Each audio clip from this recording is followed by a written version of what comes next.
Are you excited but nervous at the same time about investing in real estate? Are you confused about where to get started? Do you feel uncertain about your ability to invest in real estate because of finances, the market conditions, or not knowing enough? Hi, my name is Monica Sawyer, and I'm the host of the Real Estate Investing for Women podcast. I work with professional women on how to get started in real estate investing or grow their current portfolios. In this podcast, I will share my own strategies as well as those of many amazing experts so that you too can build wealth the blissful way.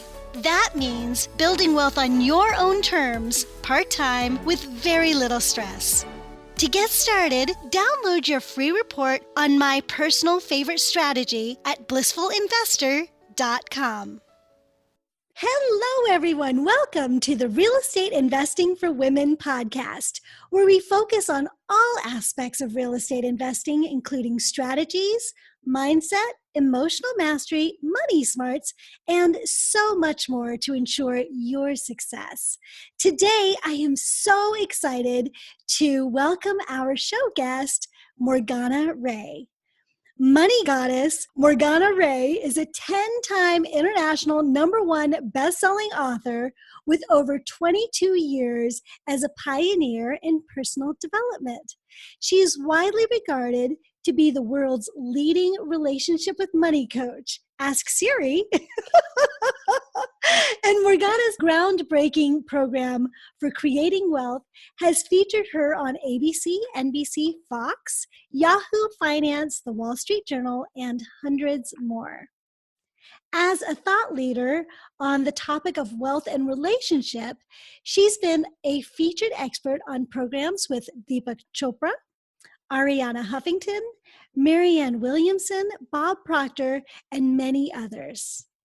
Morgana's fans have called her the money goddess because of the many documented stories of clients manifesting unexpected income of hundreds, thousands, tens of thousands of dollars within hours of changing their relationship with money. Morgana writes, speaks, and coaches from a desire to empower idealistic entrepreneurs, coaches, and authors and artists to have a big impact in the world and to heal the rift between heart, spirit, and money. Just from that bio, I'm sure you guys can tell why I invited Morgana to the show, because she too comes from this heart-centered place where bliss and money and wealth all come together in a happy relationship. So Morgana, welcome to the show. Oh, it's my pleasure to be here. So let's just jump right in. Talk to me about how to become a money magnet.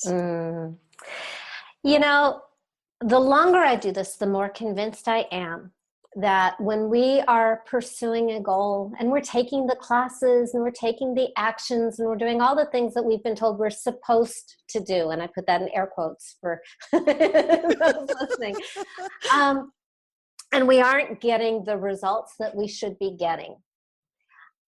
On some level, we are protecting ourselves from what we want. So the big key is to uncover what's in the way and remove that so that we can go full forward, body, mind, spirit, all as one entity towards what we want. It's like driving without the brakes on. So the first step to magnetizing money, and this is going to sound silly, the first step to magnetizing money is to stop repelling it. It comes in so easily when we make it safe. And the thing is, of course, we all want money. And we think it's this great thing because we're aware of what it provides for us and how much we need it. But it also is associated with so much pain. It correlates to, I think, the most painful, vulnerable experiences human beings have about our safety, our worth, our lovability, our deservingness. It really kind of gets into all the deepest, juiciest, most sticky areas of our existence. And that's why we hit trouble. But it's funny what happens, because I know we're talking about real estate. I'm talking about money. But what I've seen In terms of real estate, I was on a giant radio show just, weeks ago, Coast to Coast Radio, and I got an email the next day about a couple living in San Marino, very, very nice, beautiful city in Southern California, who had been trying to sell their house for months, and it was well priced and it wasn't selling. And I was just responding to that email after they wrote to me because they had heard my show, when boom, an offer came in, and it sold that weekend. And I hear that kind of stuff. My client Lori from Vancouver also was trying for years to sell a property. And right before she came with me to Bali, like as soon as she hired me, she calls it, what does she call it? She calls it spillover magic. And so you're going to be hearing so many great, like, practical strategies on investing. And I'm really here to help you more with your personal container so that when you do stuff, you get better results. You may be doing all the right things and still be protecting yourself from money, and protection always wins. I had a teacher back when I was studying neurolinguistic programming about 13 years ago. And I loved this metaphor, which is, you've got a giant cruiser ship, and who decides where the ship goes, the captain or the crew? And it's really the crew, because the captain can decide we're going to Hawaii, but if the crew wants to go to Cuba, the ship is going to Cuba. And the crew is all below the surface. So what we really want to do is we want to get your conscious mind and your unconscious mind on the same team, so that when you take action, you get the results that you consciously desire. Yeah. Wow. You just said some amazing things that completely inspired me, which you always do, Morgana. So thank you. If you don't mind, I'd like to interject a few things here. Mm-hmm. I was actually just on another show this morning on TV in Los Angeles. And one of the things that she asked me is, Monica, what does Bliss have to do with real estate, or vice versa? And the thing about is that it's circular. Bliss has something to do with real estate, and real estate has something to do with Bliss in my life. Bliss for me is really about having a deep sense of joy and contentment, and that confidence that you can handle anything that comes your way, right? It's kind of living life from that space of possibility. It allows you to be open and receive and allow. Real estate, most people experience as challenging, stressful, right? But if you are able to plug it into the bliss, the magic of bliss, let's say, now you've got a business that you can run that has a lot less stress. But the magic that happens in my life is just like what you were talking about, which is I have strategies for bringing my tenants in, the right kinds of people to fix up the house, the right service providers. But what really is amazing is how easy it is. And that has to do with what you're talking about. What is the container that I live in that attracts the right people, that makes everything that I do so much more effective, right? And the other thing she asked me was, why Bliss? How did I get into this? So first we talk about the container. It makes everything easier, right? But why do it? Because money is such a visceral base foundation need for us in this day and age to survive. We are all aware that without it, we don't have security. We don't feel safe. And even though money can't buy us happiness, it can certainly make life a lot easier, right? And so taking care of that money piece, immediately handling it, allows you to be more blissful. And then you get into that state where then things become more easy also. So it's circular, right? Yeah. But it also allows you then to focus on the things that are really important to you. Our work to empower women to become wealthy, right? Both of us can do that because we've already taken care of that piece. We're not chasing the dollar. We're not worried about our bills. And that's really what I want to empower women. And I know you also, Morgana, to empower women to get to that place where money is a joy. It supports us, rather than being something of fear and pain. Well, and nobody makes the best decisions out of fear and pain. Mm-hmm. We actually light up our genius zones, the frontal cortex, when we are relaxed, when we are in bliss, when we are happy, when we feel loved, more so for women than anybody.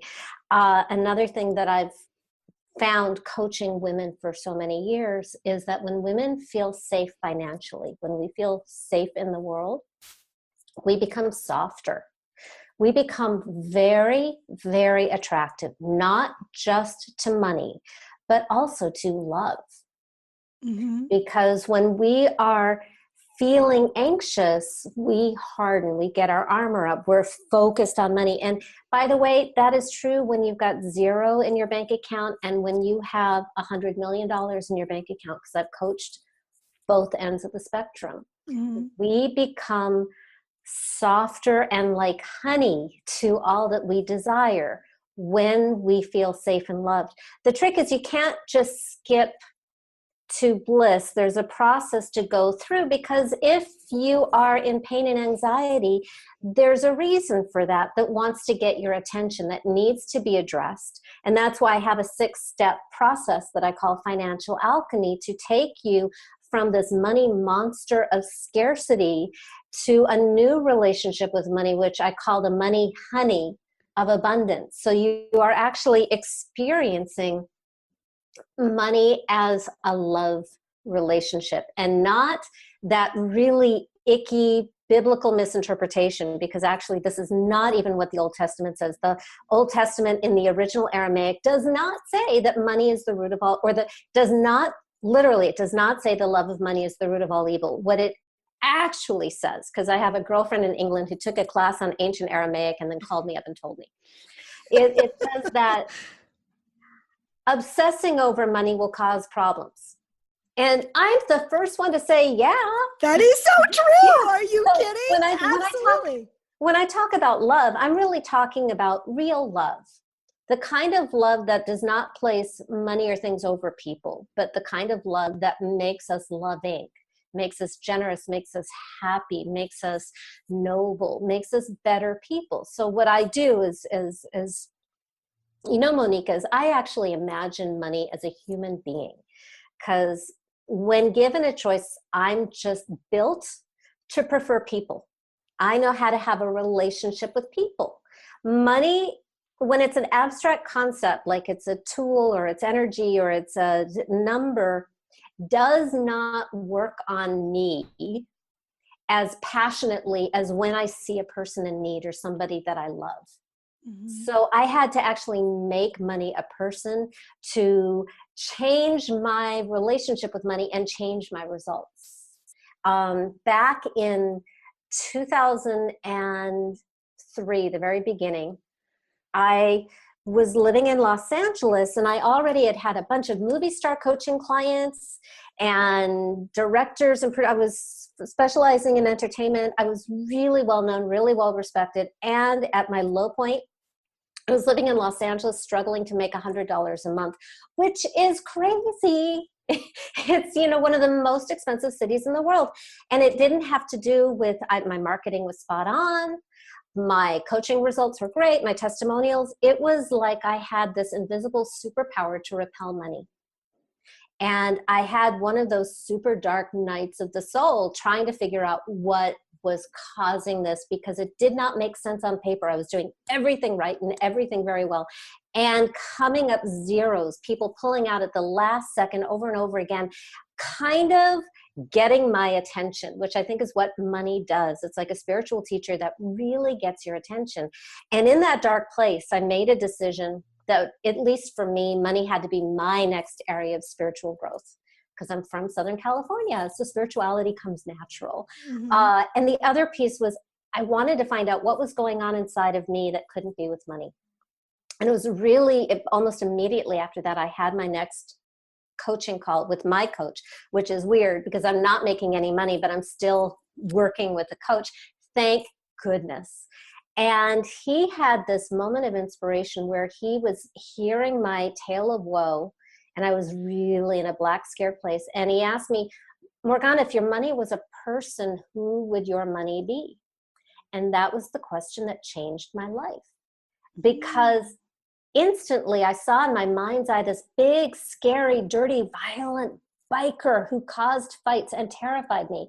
And I never knew that I felt that way about money until I made it a person. And I was just really lucky that in that moment I was in such a state of pain and anxiety and fear. So whoever is listening, who's in that really black place, congratulations, you win. This process is going to be easier for you. My client Leslie was confided in me that she was feeling suicidal when I first met her. And within 3 weeks, she had made over $1.2 million because she really dove into this material and used the pain. It's like a slingshot. You don't pretend it's not there. In fact, why, if you went through painful stuff in your life, don't waste it. Use it to propel yourself to what you really, really want. And nothing motivates us more. So congratulations to you. You already have the momentum. It's like a slingshot. You just want to let it go and let it propel you. So step 1 was uncovering the pain. Step 2 was giving it personhood, which is really weird. It's a weird leap of creative making things up, but it works because a person is more real to us than an abstract idea. And then step 3 was I looked at this biker and I observed how I felt about him, and there was just no way I was going to be able to have money in my life if it was that biker. Because I could see myself with my eye on him all the time, creating maximum distance between the two of us. And it was like a light bulb went on. Oh, that's why my financial life looked the way it did. So I had to get rid of the biker. Yay! And then that created a problem. I live in LA and I just got rid of my only relationship with money. And I didn't want the biker to come back, but I felt like this emptiness, this vacuum. And I thought, well, I need to fill it so that the biker doesn't come back.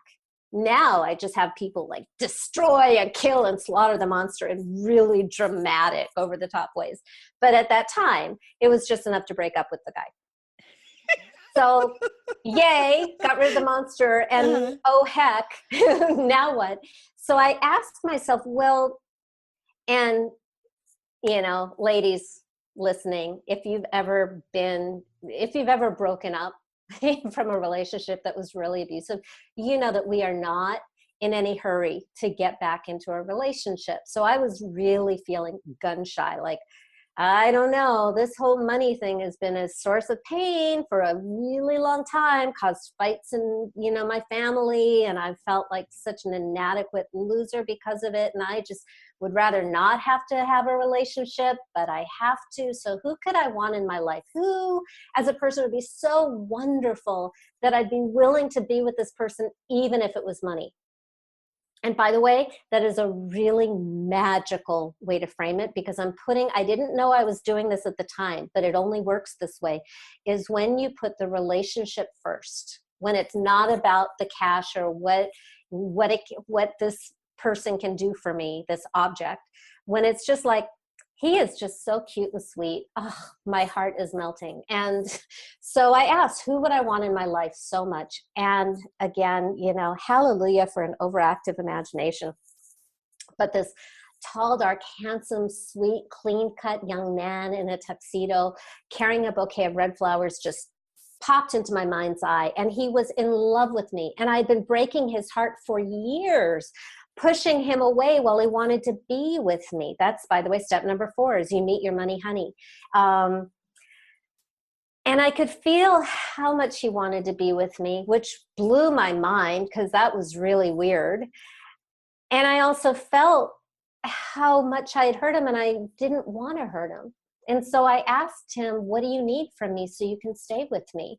And that's step number 5, which is having a conversation with this new money person. Like, making money a great person who speaks is really useful when making business decisions. And so our first conversation, he said to me, I need you to love me. and I need you to stop treating me like a monster. And that was so sweet. And I thought of all the times he brought me clients who would say, how do you work? Like they're getting out their checkbooks wanting to pay me. And I would get all weird about the cash stuff. And, oh, is this not spiritual? And I would hem and haw, and they would just kind of shrivel up, and they could sense my discomfort. People hear what you're feeling louder than your words.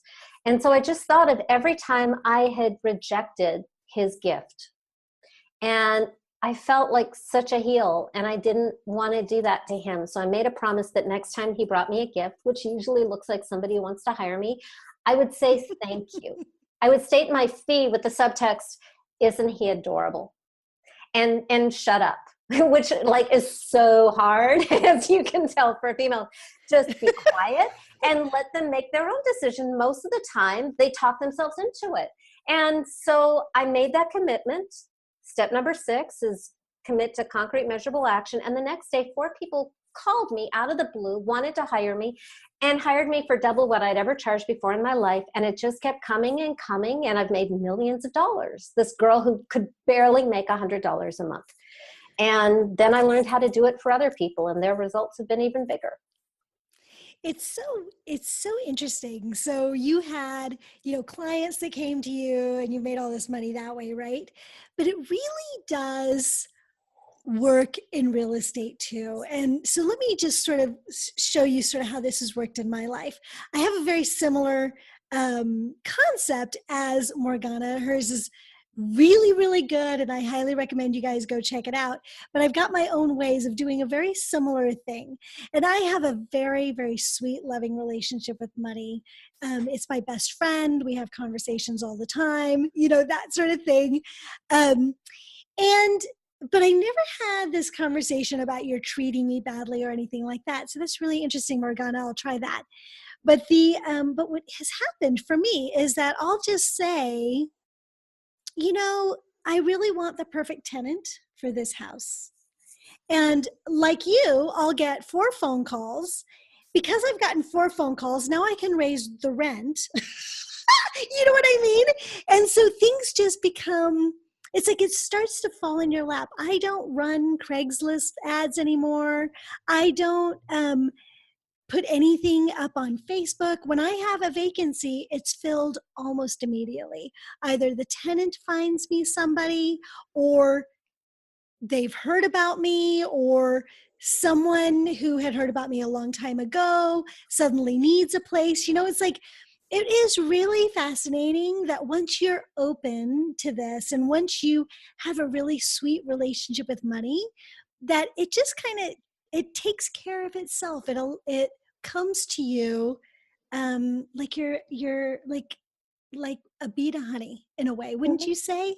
Yeah. Well, and it's not just clients. At the time, that was my revenue model. And then I hit more than I wanted. And so I started diversifying into products. I also have real estate income. I am looking, and I'll be making 7 figures with a transaction that'll be happening soon. Money comes from everywhere. And one of my favorite clients in my Results Accelerator program right now does real estate and does, big multi-million-dollar deals in California and New York City. And it's really, we are such geniuses, and we are such amazingly powerful manifestors, we human beings, when we are in alignment. And I think you even took my program years ago after I did. Speak. Yeah. It's fantastic. So yeah. So speak a little bit to how this is different from the law of attraction. Oh, well, the thing about the law of attraction, and it's so well-intentioned, and I have so many friends who starred in The Secret, but here's the thing is, when you are having challenges, and I've heard from people who were unemployed for over a year, or homeless, or on financial assistance, and, really, really challenging situations. It's not enough to just think positive thoughts. And by the way, Nobody gets punished for having negative thoughts. In fact, I say you take off your law of attraction hat in the beginning to really dive deep into the monster part of it. The deeper you go, the bigger and the badder your monster is, the better this will work, because the money honey will always be bigger and even more powerful. But what we want to do is create polarity and create contrast. Nobody gets punished for having feelings. And I think it's one of the unhealthiest things in human life is to label any feeling a bad feeling or blame people for things that happened to them because they had negative vibrations. Every feeling has a wisdom. And when you have fear or hurt or shame or grief, use it. And again, it would be a shame to like go through the worst things you went through in your life and not milk them and turn them into gold. I call this work alchemy. I do it primarily. I'm best known for money because of my results with money. And they get bigger every year. It used to be hundreds and thousands and tens of thousands. Now it's hundreds of thousands, millions and tens of millions that my clients are manifesting quickly. But I call it alchemy because alchemy is the art of transmuting lead into gold. So what we're doing is those most leaden, awful human experiences become treasure because they become the portal to the gold, spiritual and material gold. And you don't have to get rid of any of you. The monster is always outside of you. It's not your parents, no matter, even though I know some people have had truly monstrous parents, but you're a good person. You wouldn't kill your parents in real life. So why even put that pressure to imagine it? And it's not you, even though you may sometimes feel like you're your own enemy. We make all of the mean things you've said to yourself or somebody has said to you, we put it outside of you and we make it your monster so we can get rid of everything that does not belong in your life, and you get to keep yourself, the very best version of yourself. Yeah. Emotions to me they're a God-given gift that signals us how things are going in life. We have a whole spectrum. God didn't just give us happy. God didn't just give us angry. God didn't just give us hurt. He gave us all of that. And every single one of those emotions has a place in our life, in our world, and is a piece of our learning. Mm-hmm. And turning our back on any piece of ourselves, even our emotions, is turning our back in the beauty of who we truly are, mm-hmm. and what's possible for us. Because anytime you turn your back on any piece of you, you are turning your back on a resource that was given to you for you to use to be your very best self in the world, right? Absolutely. Yeah. Oh, I forgot to mention, for people who want to start on the process and want some support, I have a free gift. Oh, yeah. At morganarae.com, R-A-E, Morgana, R-A-E.com. And I'm sure you'll post the link. And it's just a really easy peasy 4-part video series. The videos are super short, gentle, and to the point to just get you started on the process of turning your money monster into your money honey. Nice. Well, thank you for that. So now let's move into our 3 rapid fire questions. Does that sound good? Yes. Perfect. Okay. So Morgana, tell us one super tip on getting started in investing in real estate. I would say, aside from doing the research, and always buy within your budget. I am such a big fan of buy what you can buy for the worst case scenario. And I'm so grateful that I did that, so that even if your loan is like underwater, you're fine with what you're paying because it will come back. You just need to be whole while that's happening. And I'm going to smuggle in another tip, which is, and discuss it with your money honey.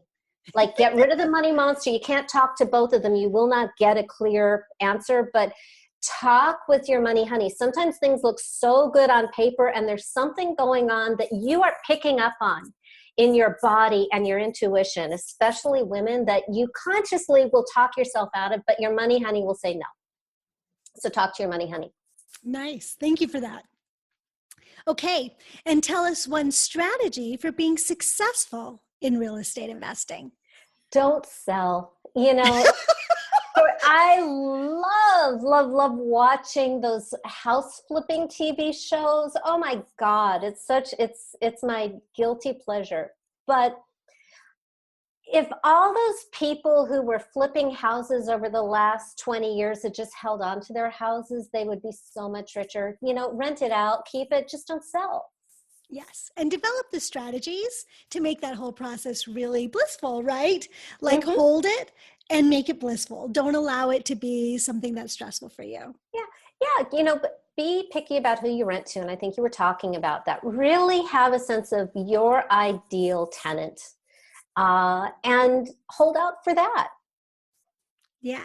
Again, that's why, buy within your budget so that you are not desperate to take somebody who could become a nightmare.